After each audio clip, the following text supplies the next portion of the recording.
Good morning to all my dear students. Today I am going to explain you all subject science of class 7.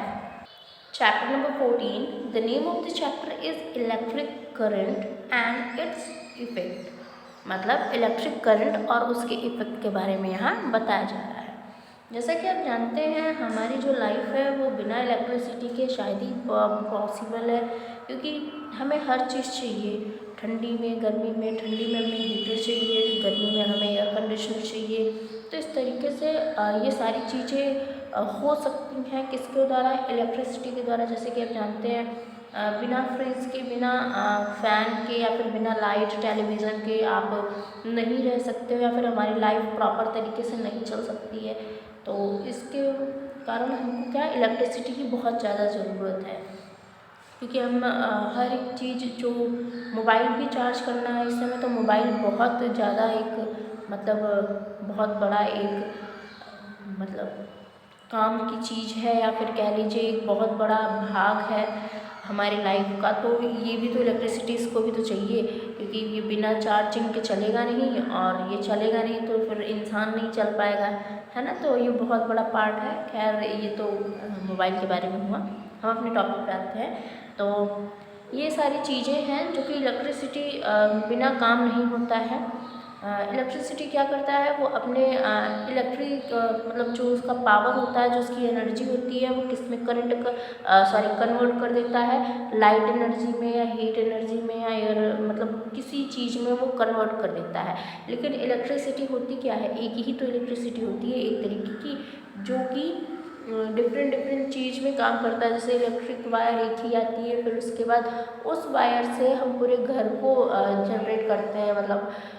हम AC भी चलाते हैं, fan भी चलाते हैं, लाइट भी जलाते हैं, हीटर भी चलाते हैं, कूलर भी चलाते हैं। तो इस तरीके से क्या होता है, बहुत सारी एनर्जी कन्वर्ट होती है एक इलेक्ट्रिसिटी इलेक्ट्रिक एनर्जी, ठीक है। फिर उसके बाद है इलेक्ट्रिक सर्किट।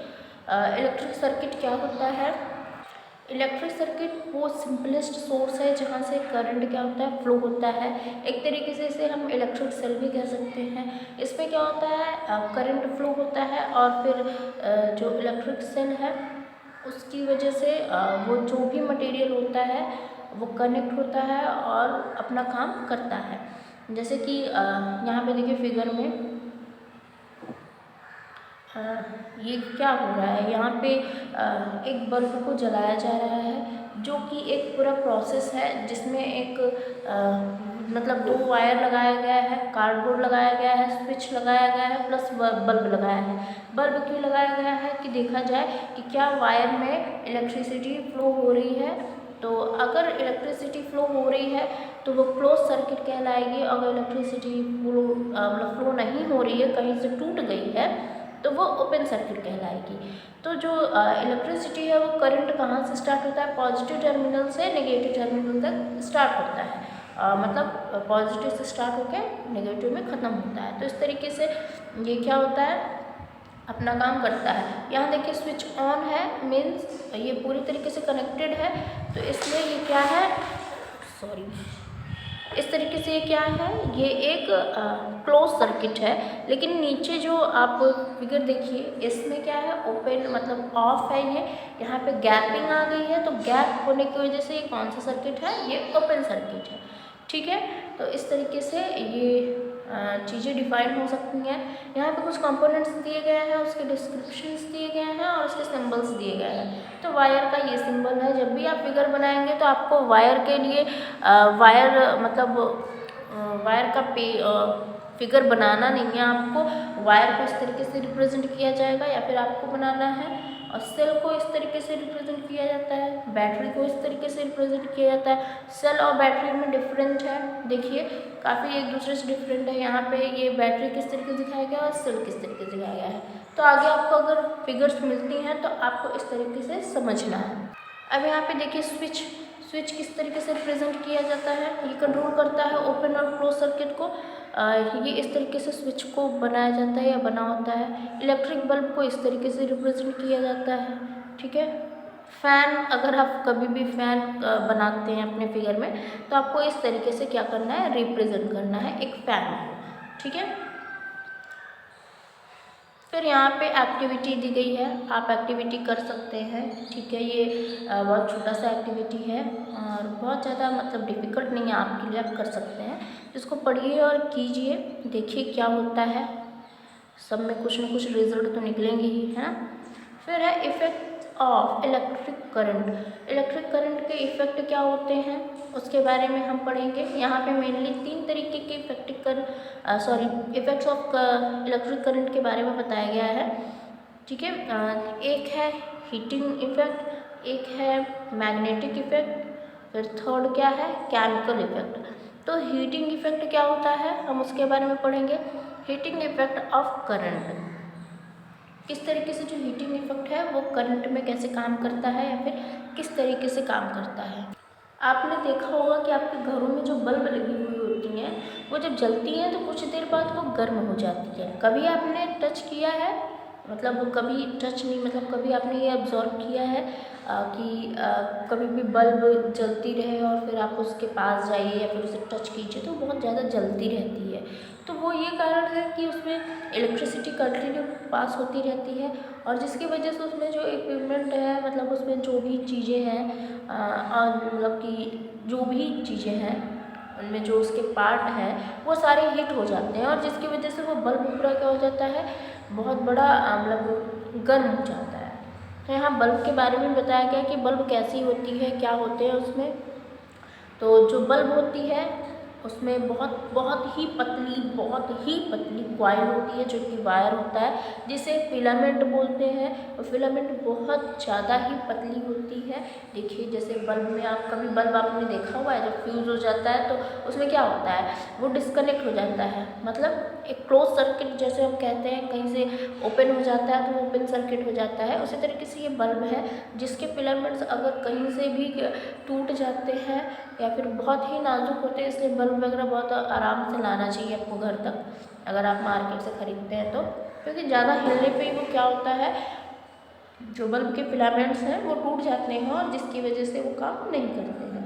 तो ये फिलामेंट्स हैं जो कि हीट हो जाते हैं और फिर ये गर्माहट दिखाते हैं और फिर ये गर्म होते हैं, इसलिए ये आपस में जुड़े हुए होते हैं। लेकिन बहुत ज़्यादा गर्म अगर अचानक से देखिए, कभी कभी जो सस्ते क्वालिटी वाले होते हैं बल्ब, जैसे कि इसमें तो अच्छा वाला ही दिख रहा है, खैर जो 10 रुपये और 12 रुपये वाले बल्ब होते हैं वो बहुत ज़्यादा टाइम तक नहीं चलते हैं, वो कमज़ोर होते हैं, मतलब वो बहुत ज़्यादा हीटनेस, अगर हीट हो भी गया है, अगर अचानक से कूलनेस आ गया, मतलब लाइट एक दो बार अगर लप लप कर दी, मतलब कि अचानक से आई और चली गई, तो फिर उसके फिलामेंट्स टूट जाते हैं और वो ख़राब हो जाता है। तो इस तरीके से जो हीटनेस है वो नॉर्मल सबको बनाए रखती है और बल्ब जलता रहता है। अब फ्यूज़ क्या होता है। फ्यूज़ एक बहुत सेफ्टी डिवाइस है जो कि क्या करती है, हमारे घर को बहुत ज़्यादा इलेक्ट्रिसिटी अगर ज़्यादा है या फिर कम है तो वो उस चीज़ को मैनेज करती है और मतलब शॉर्ट सर्किट होने से बचाती है, बहुत सारे डैमेज से बचाती है। लेकिन अगर यही चीज़ ज़्यादा होने लगता है तो क्या होता है, फ्यूज़ ही ख़राब हो जाता है, मतलब फ्यूज़ जल जाता है। तो हम बोलते हैं ना फ्यूज़ उड़ गया तो लाइट चली जाती है घर की। तो इस तरीके से क्या करती है, फ्यूज़ बहुत बड़ा काम करती है। और यहाँ कुछ एक्टिविटीज़ हैं जो कि आप करिए और समझिए। फिर है यहाँ पे एक्सेसिव फ्लो ऑफ करंट का जब बहुत ज़्यादा फ्लो होने लगता है तो क्या होता है, शॉर्ट सर्किट होता है, राइट। जब शॉर्ट सर्किट होता है तो क्या होता है, सारे घर की जो लाइट होती है उड़ जाती है, मतलब लाइट चली जाती है।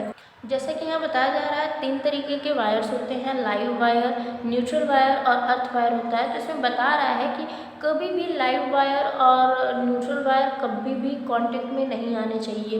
वो कांटेक्ट में आएंगे तो फिर उसके बाद क्या होगा, ब्लास्ट हो जाएगा, मतलब कि शॉर्ट सर्किट हो जाएगा और बहुत बड़ा डैमेज भी हो सकता है। तो इसलिए इन वायर्स को अलग अलग रखा जाता है, मतलब अलग अलग तरीके से इनकी वायरिंग होती है।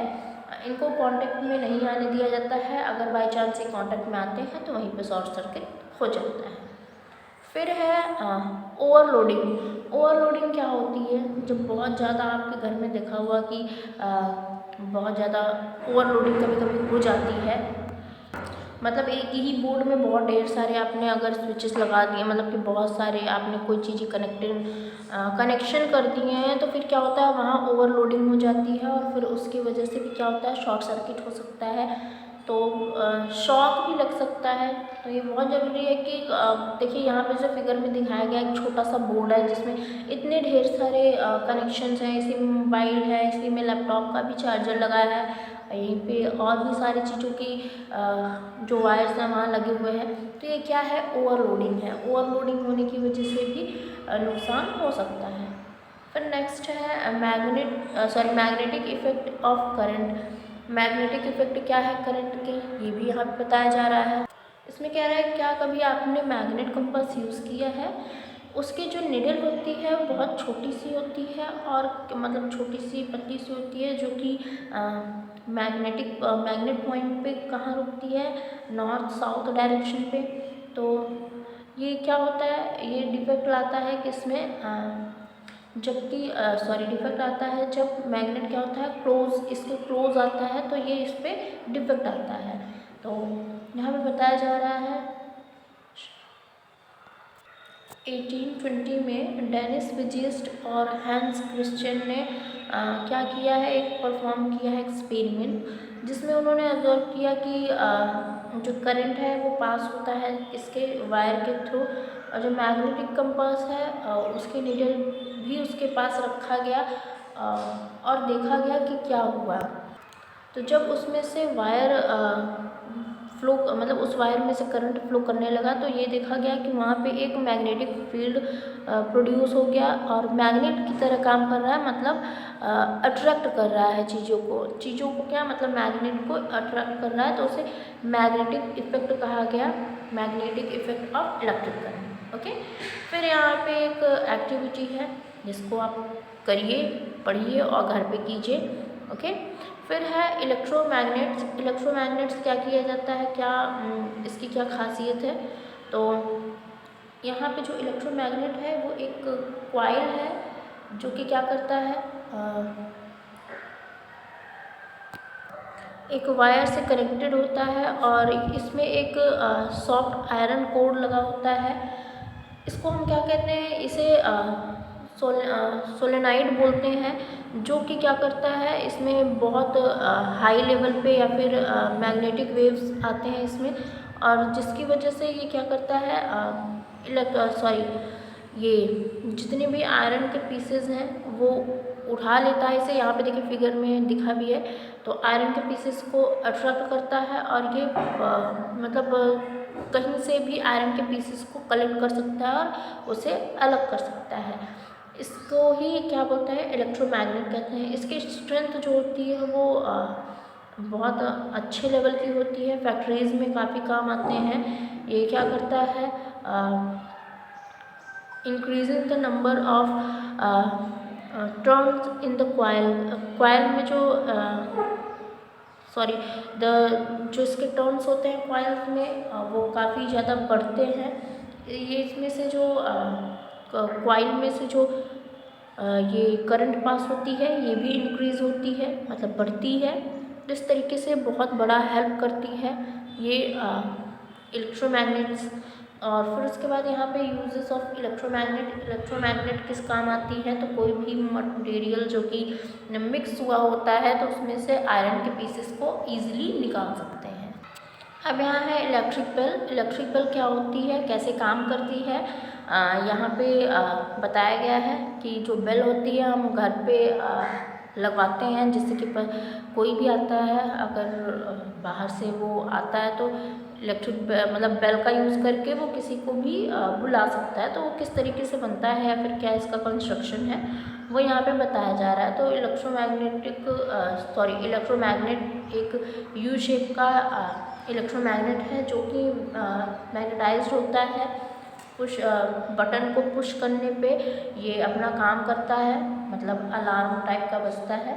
इसमें आयरन का बार जो होता है वो फ्रंट पोल पे होता है और हैमर की तरह एक उसका मतलब एक स्टिक होता है जिसके एक्टिव करने पे ये हिट होता है और बेल अपने आप बजने लगता है। जैसे कि यहाँ पे देखिए working of an electric bulb, जब ये बटन स्विच ऑन करेंगे तो जो पॉजिटिव है वायर वो जाएगा और सर्किट को कंप्लीट करेगा और अपना काम मतलब हैमर से हिट करके ये रिंग स्टार्ट हो जाएगा वर्क करना और ये वर्किंग कंप्लीट हो जाएगी। ओके, तो इस तरीके से इस चैप्टर में इलेक्ट्रिसिटी के बारे में था।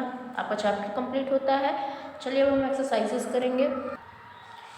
Tick the correct option.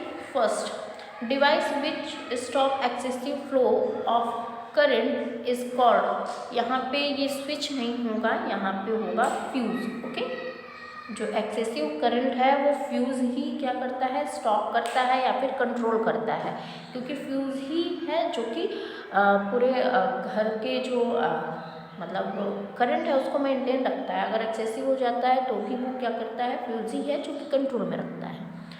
Next है, the thin wire inside a bulb is called filament.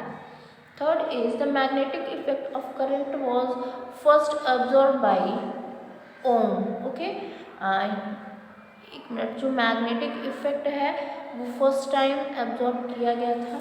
एक मिनट, ये क्वेश्चन थोड़ा मुझे रॉन्ग लग रहा है। हाँ, तो इसका आंसर होगा एच.सी. ओरेस्टेड। ठीक है, ये आपके बुक में भी दिया गया है, तो एच.सी. Oersted. Okay. Now fourth is, in the symbol of an electric cell, the longer line represent the dash terminal, the thinner and the shorter line represent the dash terminal. So your answer is positive, negative. Okay. Now fill in the blanks. First is, the combination of two or more cell is called a dash. Your answer is circuit. Second is, the safety device based on the heating effect of electric current is called a fuse. Third is, for an electric current to flow there must be a dash current with number no gap. Okay, तो यहाँ पे closed होगा। Now fourth is, when a bulb lights up, it show that an electric dash is flowing. So your answer is current. Fifth is, a magnet formed due to the magnetic field of an electric current is called an dash. So your answer is electromagnet. Now true or false? First is, to make a battery to cell, the negative terminal of one cell is connected to the negative terminal of the other cell. False. Second is, an electromagnet does not attract a piece of iron. False. Third is, when electric current through the fuel exceeds a certain limit, the wire melts and breaks. True. The fourth is, an electric bell has an electromagnet. True. Fifth is, the thin wire in a light bulb is called filament. True. Okay, in this way your chapter is completed. That's all for today. You will get all the answers of the questions as your homework. That's all for today. Thank you so much.